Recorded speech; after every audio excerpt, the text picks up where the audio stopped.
এখন আছি সৃজনী শিল্পগ্রাম।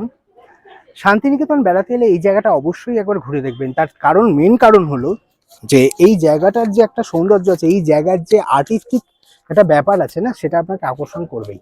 আমি পুরোটা দেখাচ্ছি বা দেখানোর চেষ্টা করছি এক কথায় বলতে গেলে। আপনারা আগের পর্বে দেখেছেন কিভাবে আমি শান্তিনিকেতন এলাম, কঙ্কালীতলা এবং বিশ্বভারতী ক্যাম্পাস। আজকের পর্বে থাকছে, আচ্ছা চলুন আজকের পর্ব একসঙ্গে ঘুরে দেখি। কানে গেছিল খাজা যেদিন যেদিন, কানে গেছিল খাজা যেদিন যেদিন। আকাশটা কাঁপছিল কেন, জমিনটা নাচছিল কেন, আকাশটা কাঁপছিল কেন, জমিনটা নাচছিল কেন, বরফের ঘাম ছিল কেন সেই দিন সেই দিন। কানে গেছিল খাজা যেদিন যেদিন, কানে গেছিল খাজা যেদিন যেদিন, কানে গেছিল খাজা যেদিন। শুধু রবি ঠাকুরই নন, শান্তিনিকেতনের আর এক আকর্ষণ বাউল। একটা দরকারি তথ্য শেয়ার করি। এখানে প্রবেশ মূল্য 20 টাকা মাথাপিছু বড়দের জন্য এবং ছোটদের জন্য 10 টাকা, আর ক্যামেরার জন্য অতিরিক্ত টাকা লাগবে। যদিও আপনারা একটু বলে নেবেন আপনারা কি ধরনের ক্যামেরা ব্যবহার করছেন, অর্থাৎ মোবাইল ফোন ক্যামেরা না ডিএসএলআর, এসএলআর বা কোনো অ্যাকশন ক্যামেরা। ভাড়াটা অ্যাকচুয়ালি সেই অনুযায়ী। যাই হোক, এখানে একটু আগে দেখলেন কিছু কচিকাঁচা রয়েছে, কিছু স্টুডেন্ট রয়েছে, হয়তো তাদের দোলের মহড়া চলছে। আপনারা সবাই জানেন যে শান্তিনিকেতনের বসন্ত উৎসব অত্যন্ত নামকরা এবং সম্ভবত তারই কিছু প্রস্তুতি চলছে। আসলে কি জানেন, এই জায়গাটার একটা অন্যরকম সৌন্দর্য আছে, তাই অনেক মানুষ এমনিও আসে, আবার অনেক মানুষ কাজের জন্য এখানে আসেন। একটু খেয়াল করলে দেখবেন এই জায়গাটার নামের সঙ্গে এই জায়গাটার একটা অত্যন্ত সুন্দর তাৎপর্য আছে। অদ্ভুতভাবে লক্ষ্য করলে দেখবেন যে শান্তিনিকেতন বা তার পার্শ্ববর্তী অঞ্চলে যেন শিল্পের ছড়াছড়ি। হয় মানুষ তারা শিল্পী, নয় প্রকৃতি শিল্পী। এখানে শিল্পসত্তাটাই যেন প্রধান আকর্ষণ। এই যে দেখুন একটা ছোট্ট জিনিস, তার মধ্যে কত সূক্ষ্ম শিল্পসত্তা রয়েছে। এটা কিন্তু সৃজনী শিল্পগ্রামের ভেতরেই। সৃজনী শিল্পগ্রাম এলে প্রত্যেকটা ঘর ঘুরে দেখবেন। সৃজনী শিল্পগ্রামে এলে প্রত্যেকটা রাজ্যের ঘরে যাবেন এবং সেখানে গিয়ে বেশ কিছুটা সময় কাটিয়ে সেই জায়গার কালচারটাকে একবার দেখে নেবেন। অনেকেই আছেন যারা সারা ভারতবর্ষ ঘুরতে পারেন না, অনেকেই আছেন অনেক রকম প্রতিবন্ধকতা আছে। তাঁদের বলবো, যদি পারেন একবার সৃজনী শিল্পগ্রামে এসে প্রত্যেকটা রাজ্যের, অন্তত কয়েকটি রাজ্যের তো বটেই, মূল আকর্ষণটা একবার দেখে যেতে পারেন। চলুন আমরা আরেকটু দেখে নিই। আসলে কি জানেন, এরকম একটা জায়গায় এলে কোথাও যেন নস্টালজিয়া কাজ করে। দেখুন কি অসাধারণ। আমি কিন্তু আর্টের কিছুই বুঝি না, আমার সে ক্ষমতাও নেই, সে ধৃষ্টতাও নেই, কিন্তু হ্যাঁ, আপনাদের মধ্যে অনেকেই আছেন যারা আর্ট ভালোবাসেন, আপনাদের মধ্যে অনেকেই আছেন যারা এরকম ছবি কিনতে দেখতে ভালোবাসেন। তাই তাদের কথা মাথায় রেখেই আমি ক্যামেরাটাকে একটু ঘুরিয়ে দেখালাম। এক কথায় বলতে গেলে আমার কিন্তু বেশ লেগেছে। আপনাদের কেমন লাগছে আপনারা কিন্তু কমেন্ট করে জানাবেন। শান্তিনিকেতন, বোলপুর বা তার পার্শ্ববর্তী অঞ্চলের হস্তশিল্পও কিন্তু বেশ নামকরা। তাই এখানে এলে আপনারা কিন্তু অনেক সময় দেখবেন যে অনেকে এখানে বসেই আঁকছেন, অনেকে এখানে বসেই ডিজাইন করছেন। এইগুলো কিন্তু আপনি নিজের চোখে দেখবেন। চলুন এবার একটু বাইরেটা ঘুরে দেখার পালা। বাইরেটাও কিন্তু বেশ সুন্দর। এই যে দেখছেন সামনে একটা ছোট্ট লিচু গাছ এবং দূরে বেশ কিছু প্রায় অবসোলেট হয়ে যাওয়া শিল্পকে তুলে রাখা হয়েছে বা তুলে ধরা হয়েছে, এটা বোঝানোর জন্য যে আমরা আগে কতটা সমৃদ্ধ ছিলাম। এই যে দেখছেন সামনে কিন্তু এটা একটা হ্যান্ডলুম বা হস্তচালিত তাঁত শিল্প, যেভাবে আগে কাপড় বোনা হতো। এবং তারপরে আরো অনেক নিদর্শন রয়েছে, আমরা একটু ঘুরে ঘুরে দেখে নিই। চলুন চলুন একটা দারুণ ইন্টারেস্টিং জিনিস আপনাদের দেখাই। এই যে সামনে ঘরটা দেখছেন না, এটাকে বলা হয় কুটুম কাটাম, অর্থাৎ এটাকে বলা হয় ফেলনা জিনিসের খেলনা। আমাদের আশেপাশে পড়ে থাকা গাছ, গাছের শিকড়, কুঁড়ি, ফল, ফলের বীজ, এগুলো থেকে শিল্পীরা তাঁদের ক্ষমতার মাধ্যমে, তাঁদের শিল্প সত্তার মাধ্যমে ফুটিয়ে তুলেছেন বিভিন্ন ধরনের অবয়ব। দেখুন কি অসাধারণ, অনবদ্য, অতুলনীয় এবং আমি তো শিল্পী নই। যদি আমি শিল্পী হতাম হয়তো এর আরো সুন্দর ব্যাখ্যা করতে পারতাম।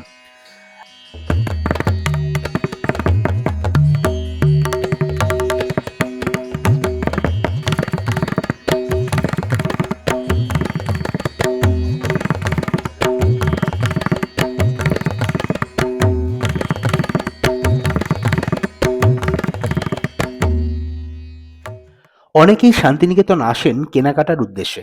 তাঁদের জন্য বলে রাখি, আপনারা এই ৩ টে জায়গা ট্রাই করতে পারেন। একটা সৃজনী শিল্পগ্রাম, যেখানে বর্তমানে আমি আছি। একটা সোনাঝুরির হাট, যেটা একটু বাদে আমি যাব, এবং আরেকটা আমার কুঠির। এই ৩ টে জায়গায় আপনারা ট্রাই করতে পারেন। একটা জিনিস, এখানে কিন্তু বেশিরভাগ জিনিসই কটনের হয়। মানে আপনারা কিন্তু কোয়ালিটি কটন পেয়ে যেতে পারেন একদম অল্প দামে, রিজনেবল প্রাইসে। তবে হ্যাঁ, চাইলে বার্গেনিং করে নেবেন, কারণ একেকটা সময় একেক রকম দাম কিন্তু এখানে হয়। এটা কিন্তু সত্যি। দিল দরিয়ার মাঝেতে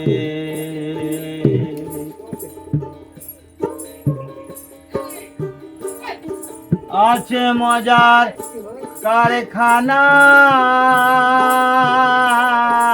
কিছু নমুনা দিয়ে দিলাম কিরকম পোশাক আপনি এখানে পেতে পারেন, হয়তো আপনাদের কাজে লাগতে পারে। এখন অবশ্য বেশিরভাগই মেশিন মেড। যাই হোক, চলুন আমরা এবার আরো কয়েকটি অন্যান্য জিনিস দেখে নিই। যেমন ঢেঁকি। আমরা সবাই জানি ঢেঁকি ধান ভাঙে। আগেকার দিনে ঢেঁকিতেই পাড় দিয়েই কিন্তু ধান ভাঙা হতো বা চাল গুঁড়ো করা হতো। পিঠেপুলি উৎসবের সময় আমরা ছোটবেলায় দেখেছি এরকমভাবে ঢেঁকির সাহায্যে চাল গুঁড়ো করে বাড়িতে নিয়ে এসে পিঠেপুলি তৈরি করা হতো। আমাদের ছোটবেলায় দেখেছি। আপনারা যারা আমাদের বয়সের তারা রিলেট করতে পারবেন, আর যারা এখন ইয়াং তারা হয়তো এটা রিলেট করতে পারবেন না। এছাড়া আরো অনেক কিছু রয়েছে এখানে, যেমন দেখতেই পাচ্ছেন এরকম আরো অসংখ্য জিনিস। আর বেশি কথা না বাড়িয়ে চলুন একটু ভালোভাবে এনজয় করি।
ঘুরতে ঘুরতে কখন যে সময় কেটে যাবে আর কখন যে আপনি ভারতবর্ষের অন্যান্য রাজ্যগুলোও চিনে যাবেন আপনি নিজেও ধরতে পারবেন না।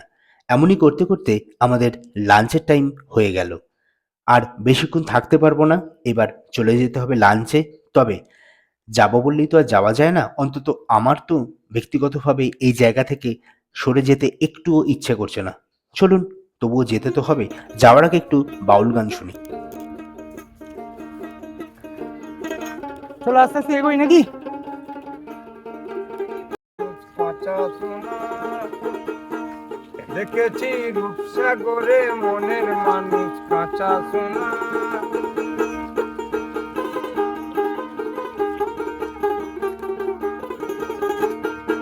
সে মানুষ চেয়েছে ফিরিতেছে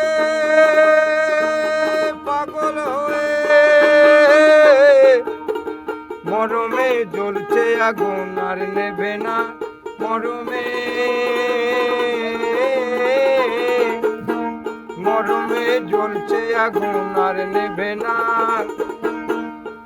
সে যে আমার আমার আমার বলে আমার হয়ে আর হলো না সে যে যেহেতু লাঞ্চের টাইম হয়ে গেল তাই আর খুব বেশিক্ষণ দাঁড়াতে পারলাম না।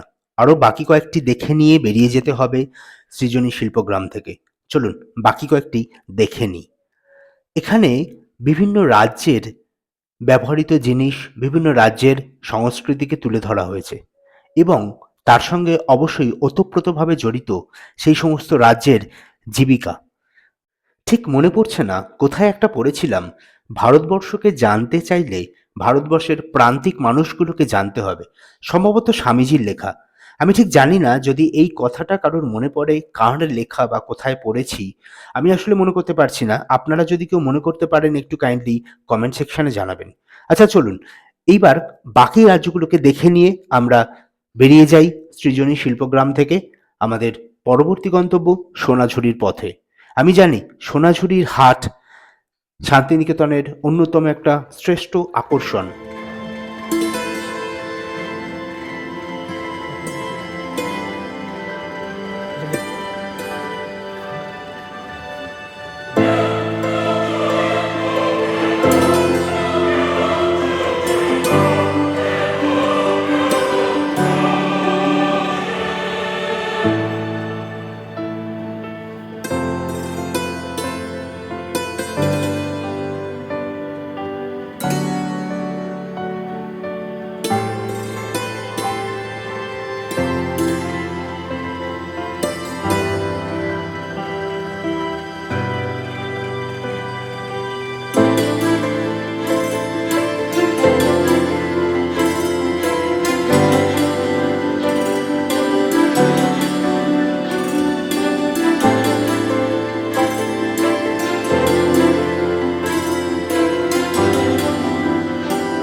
এ হলো আমার সোনার বাংলা, আমি তোমায় ভালোবাসি। হ্যাঁ, আমার পশ্চিমবঙ্গ, আমার রাজ্য।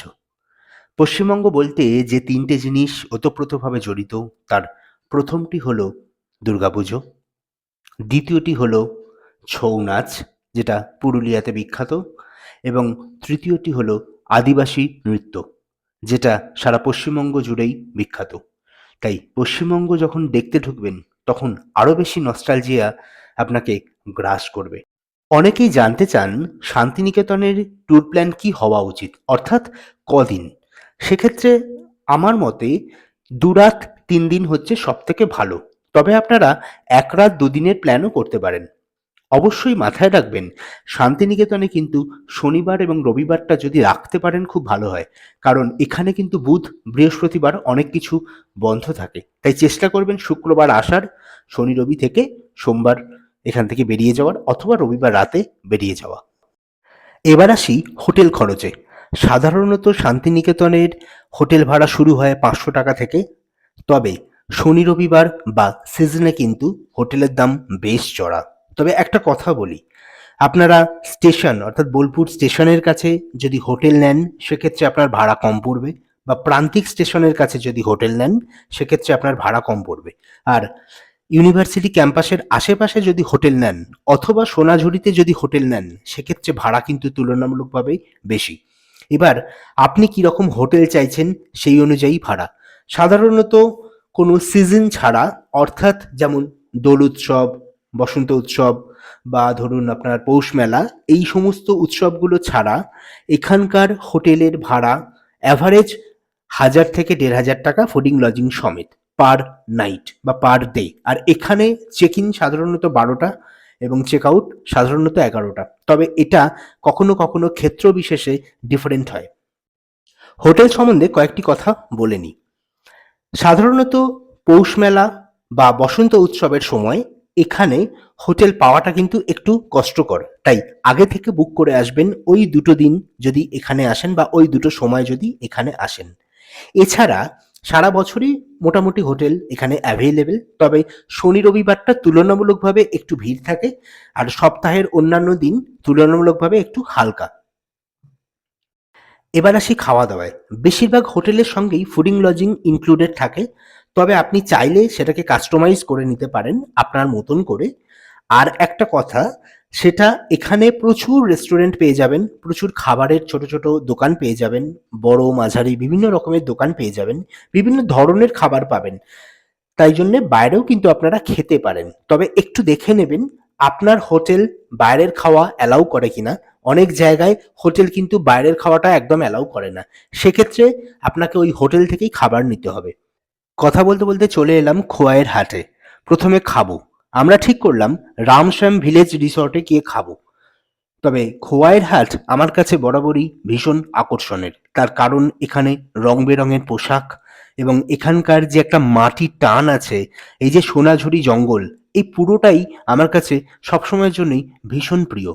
চলুন আগে খাওয়া দাওয়া করে নিই, তারপর খোয়াইয়ের হাট ঘুরে দেখাচ্ছি। খেতে যেতে যেতে আরেকটা তথ্য শেয়ার করি, সেটা হলো এই খোয়াইয়ের হাট সাধারণত দুপুরবেলা বসে 2টো, 2:30টে, 3টে, কাল অনুযায়ী, অর্থাৎ শীতকালে একটু আগে বসে, গরমকালে একটু পরে বসে, বা এই ফাল্গুন মাসে বা এই বসন্তকালে একটু পরে বসে। সাধারণত খোয়াইয়ের হাট জমজমাট শুরু হয় দুপুর 2টোর পর থেকে এবং সন্ধ্যের আলো থাকা পর্যন্ত চলে, যদিও কখনো কখনো কোথাও কোথাও সন্ধ্যের আলো নিভে যাওয়ার পরেও বেশ কিছুক্ষণ এই হাট চলে।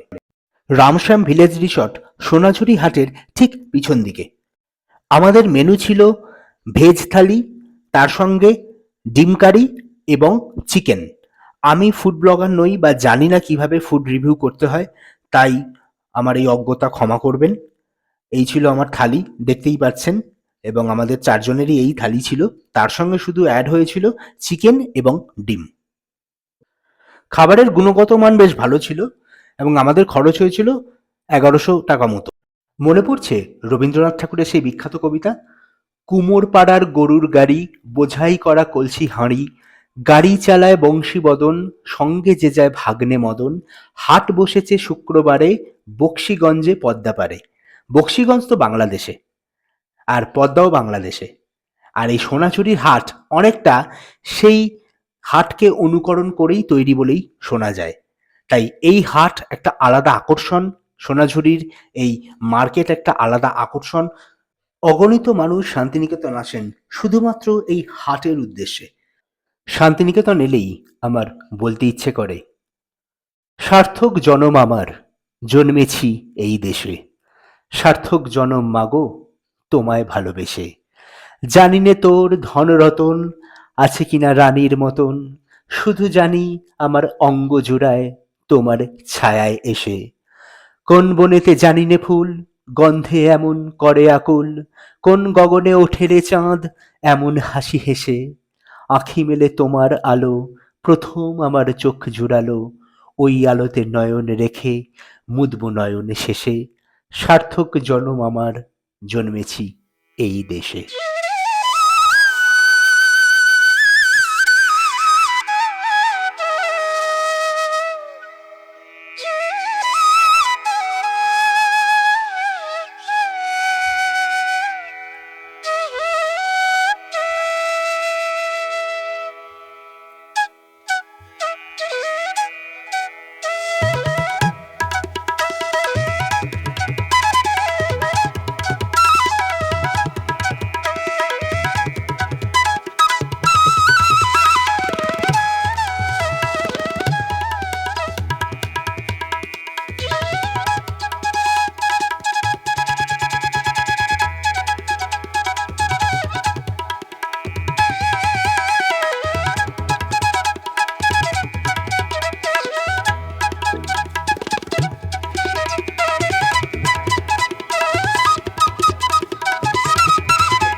দাদা এই ফাইলটা কত দাম আছে? 130। হ্যাঁ।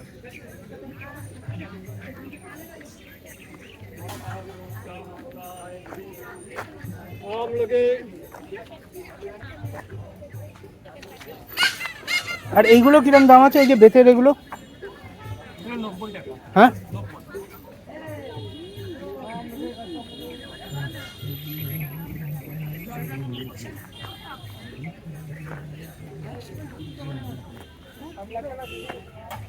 এগুলো কি নর্মাল ডায়েরি?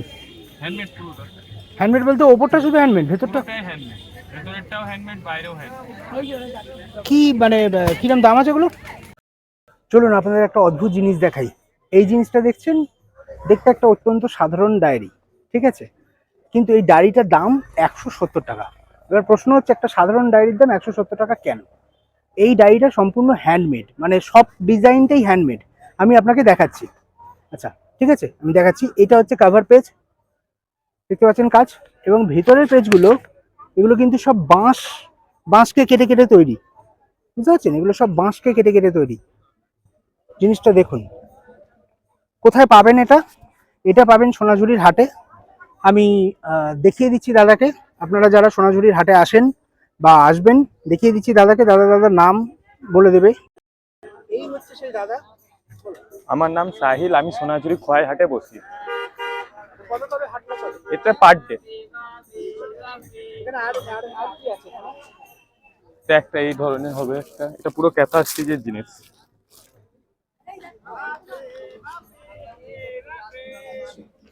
এটাও পুরোটা হ্যান্ডমেড। এটা একটু দামটা বেশি, এটা 200 টাকা। দেখলেন? Thank you.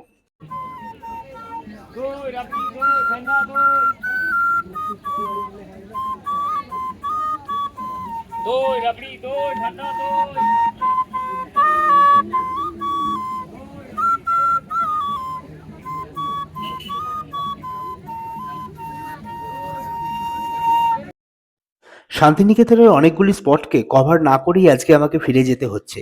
আজকে গাড়িতে এসেছি, এরকম ছোট্ট করে ট্রিপ করলাম।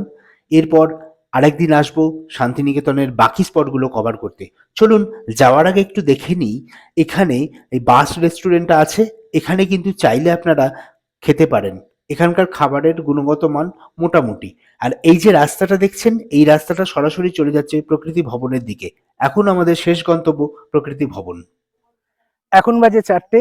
আমি এই মুহূর্তে আছি প্রকৃতি ভবনের সামনে। একটা কথা বলে রাখি, এই প্রকৃতি ভবন কিন্তু শান্তিনিকেতনে এলে অবশ্যই আসবেন। এই জায়গাটা কিন্তু খুব সুন্দর লাগবে আপনাদের।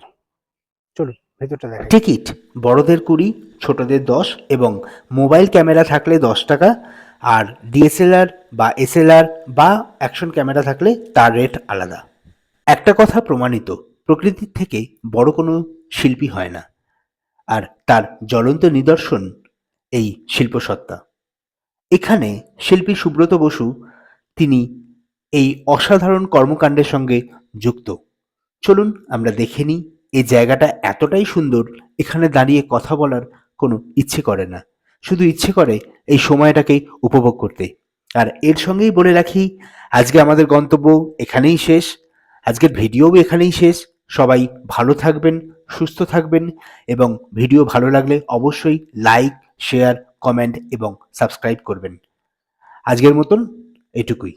খুব তাড়াতাড়ি ফিরছি আর একটা নতুন ভিডিও নিয়ে। তবে তার আগে প্রকৃতি ভবনটা একটু ঘুরে দেখুন।